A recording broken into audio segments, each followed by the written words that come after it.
Hello everybody, and welcome to this third video of Merfolk Joe's Guide to Modern Merfolk, in which I will discuss the role of consistency in success. In my opinion, as an experienced modern Merfolk player, it's very important when introducing the theory behind the deck to begin with a discussion of variance in Magic.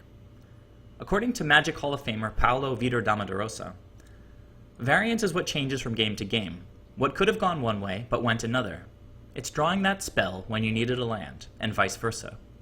If you'd played that same game 100 times, it would have gone your way in some of them. By itself, variance is not a bad thing. It can benefit your opponent, but it can also benefit you. Why then should we try to reduce it? Because variance deviates the result from the expected one, and if you're a good player with a good deck, then the expected result is that you win.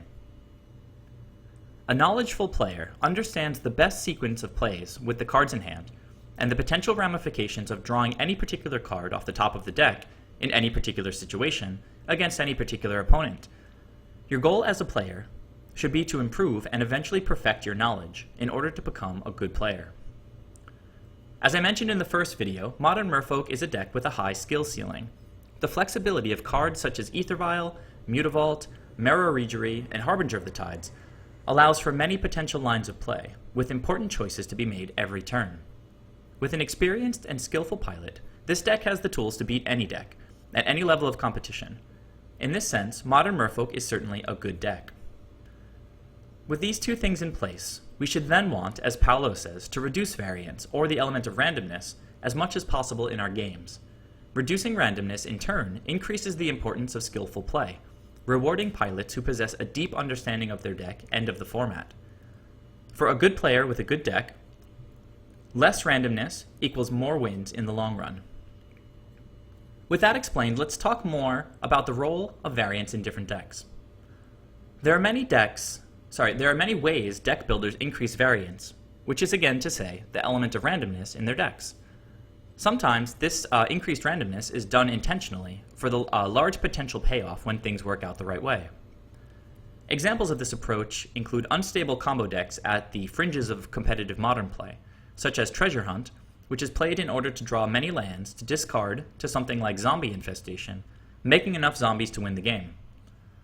Another is the Cheerios deck, which aims to play Pure Steel Paladin alongside many zero casting cost equipment cards in order to draw and play many cards, culminating in either a lethal attack with the Paladin, or a storm kill using Grapeshot. The Cheerios deck also usually runs Monastery Mentor as an alternative engine card, creating a monk token for every zero casting cost equipment card.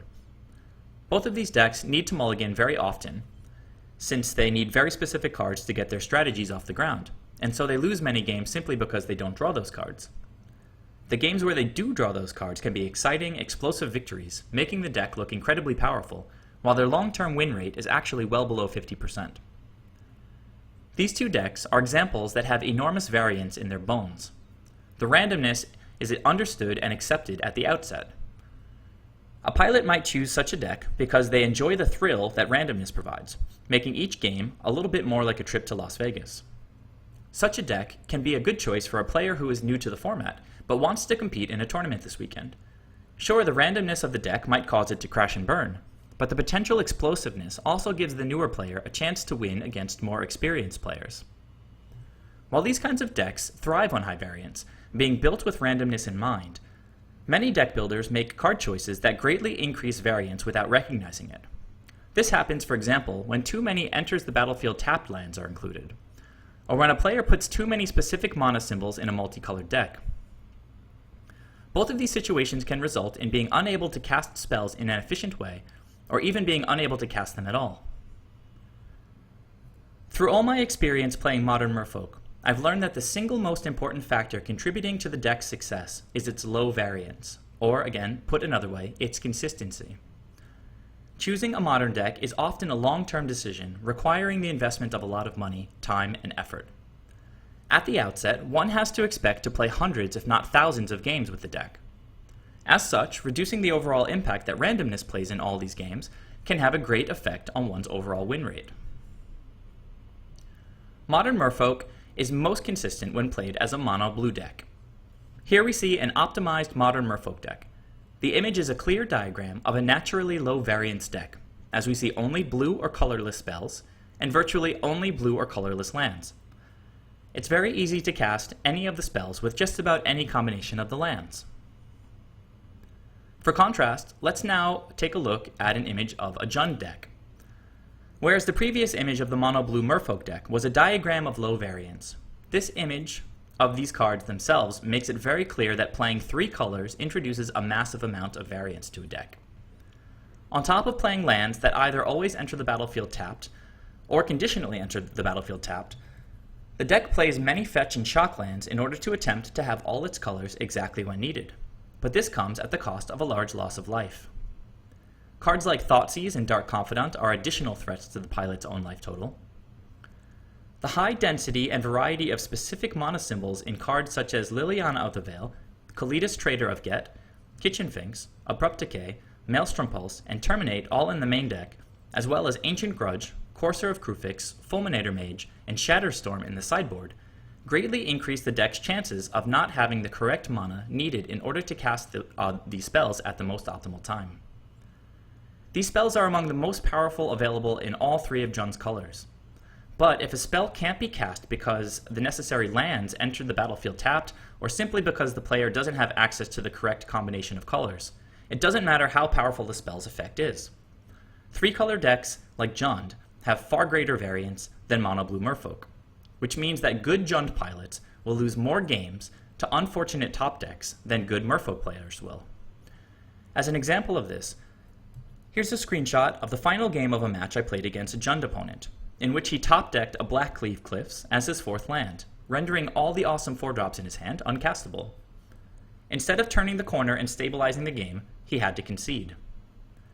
As another example, we can look to round 12 of Grand Prix Detroit from March 2016. John Delano was playing Jund against Ben Friedman on Abzan Company. Both players were undefeated coming into round 12. The Jund deck won Game 1 in a dominant fashion. However, in Game 2, Delano found himself at 2 life with a Dark Confidant on the table. He top-decked Kalidas Trader of Get, losing 4 life and the game. The Jund deck then went on to lose the entire match 2-1. So while Jund is inarguably a very powerful deck, both its strength and weaknesses are rooted in variance.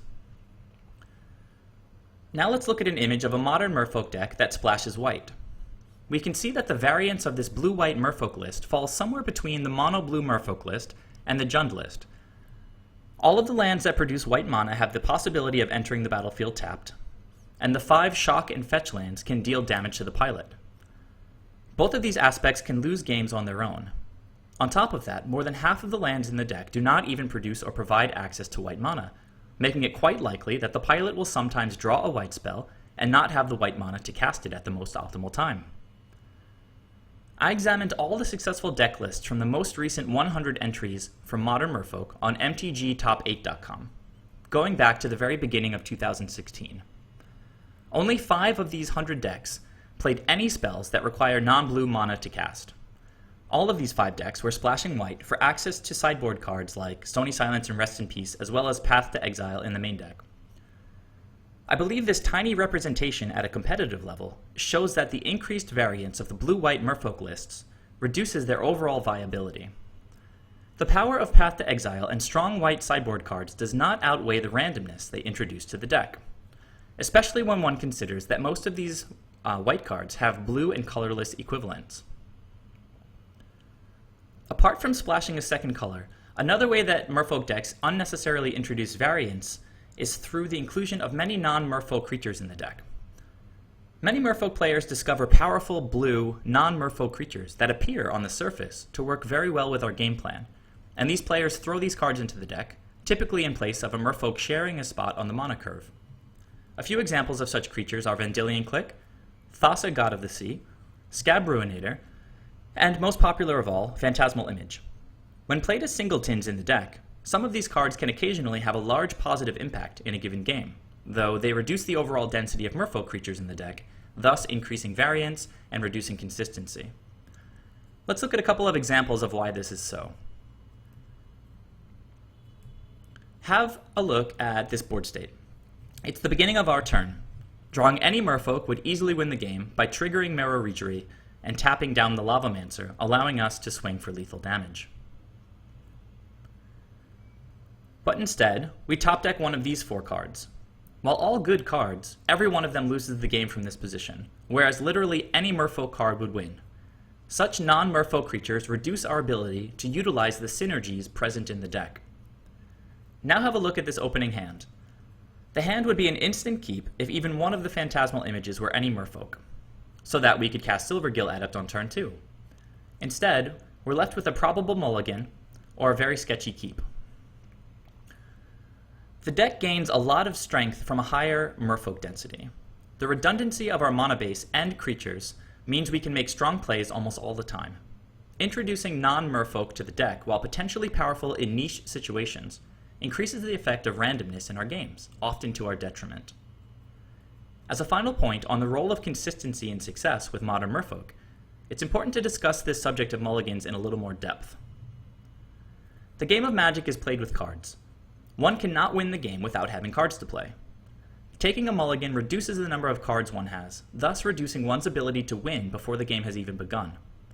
Obviously then, it is a good idea to have mulligans in mind while constructing one's deck. But how can one design a deck to have fewer and better mulligans?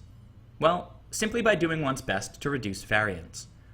To restate, Mono Blue Merfolk is an extremely low variance deck compared to the rest of the modern format. As a result, the deck mulligans less frequently than most other decks. Another result is that when the deck does have to take a mulligan, its mulligans tend to be keepable more often than other decks' mulligans. To conclude this section, I'll reiterate Paulo Vitor Damodarosa's statement. Variance deviates the result from the expected one, and if you're a good player with a good deck, then the expected result is that you win. So by doing our best to reduce variance, we hope to increase our win rate over many games. This concludes this third video, where we have looked at the role of consistency in success. Please join me for the next video, which will focus on the deck's creatures. As always, please leave any comments or questions you might have, and please subscribe if you enjoy my videos. Thank you.